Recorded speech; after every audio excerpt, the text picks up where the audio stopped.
My sister told me to my face that I was an embarrassment, and the rest of the family stayed silent. I believed them. I almost quit. Then everything changed so fast it scared me. Now they call me the family miracle, but I can still hear that moment at the dinner table.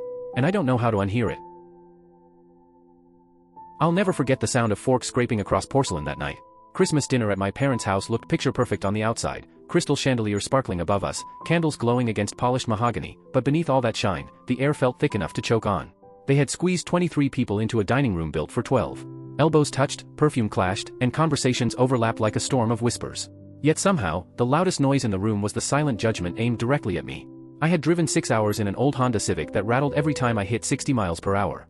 Pulling into the driveway, I parked next to a row of sleek luxury cars that looked like they came straight from a high-end dealership. I swear my car sounded ashamed when I turned the engine off.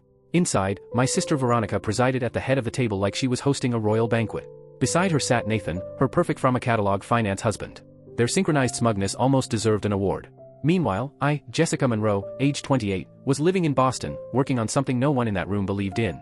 3 years ago, I dropped out of a top MBA program to chase what my family lovingly referred to as that weird computer thing. Mom always announced it with the same sympathetic tone she used when talking about distant relatives in rehab. Speaking of which, Jessica is still tinkering with her little project, she said cheerfully while passing mashed potatoes, as if I spent my days glue-sticking macaroni to cardboard. She punctuated it with a shrug that could have been its own insult. Cousin Sarah leaned in, her tennis bracelet sparkling under the chandelier like it wanted its own Instagram account. "So, are you making any money yet?" she drawled, stretching that any like it was elastic. Uncle Kenneth snorted. "Progressing," he mimicked after I tried to answer calmly. That's one way to describe unemployment. Dad, who'd spent decades building his accounting firm, spoke without looking at me. "Jessica's just exploring possibilities." The way he said it felt worse than if he'd called me a failure outright. He said exploring like it meant wandering off into traffic. Veronica set her wine glass down with the kind of dramatic flair that demanded attention. "We're genuinely worried," she began, and the whole table hushed as if she were about to deliver tragic news. "You're almost 30.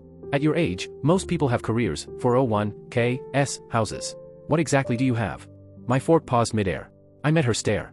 Veronica always looked like she had just stepped out of a glossy magazine. Perfect hair, perfect nails, perfect life arranged exactly how society taught us success should look. What did I have? Sleepless nights. Maxed out cards.